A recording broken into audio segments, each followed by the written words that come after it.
Morning. At 6, Atlanta News First is showing you the gravity of what our communities are going through because of Helene. This map right here shows you the current power outages. And right now, 267,000 customers need power all along the coast. Helene killed at least 33 people in Georgia. There are 2,000 Georgia National Guardsmen hard at work. 8,000 power poles need replacing. That's 1,000 miles of power lines are down. 3,200 trees crashed into the power lines during the storm. Moments ago, President Joe Biden, he spoke near Valdosta, one of Georgia's areas hit hardest by Helene. He saw firsthand the homes, the businesses, all of them ripped apart. President Biden approved money for our counties this morning.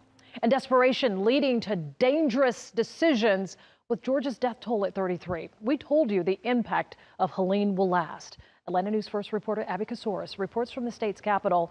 Abby, as crews work 24/7 on scale they have never seen in Georgia.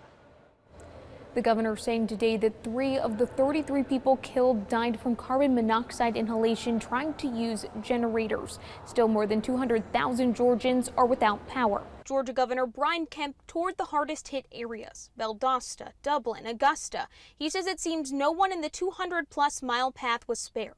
Search and rescue crews continue to find people trapped. In her car in the middle of her driveway, trees completely surrounding the vehicle. She couldn't get out of the vehicle. Thankfully, none of them hit the car. But 3 days later, because the Georgia Forestry Commission and first responders were checking every home, they found her and got her out of that car and saved her life. President Joe Biden visited Georgia on Thursday. Kemp is asking his administration to consider adding more counties to the emergency declaration list, freeing up more funds. And FEMA teams are literally knocking on doors to register folks so they can receive assistance to buy what they urgently need. Tree and wind damage like crews have never seen. More than 8,000 power poles were toppled. Replacing and repairing just one could take up to a whole day. The Georgia National Guard has deployed more than 2,000 troops to 30 counties. They're using C-130s to bring in resources. Our soldiers, airmen, and volunteers from our State Defense Force live in many of the communities affected by the storm. They live and work there. Their kids go to school there. They go to church there.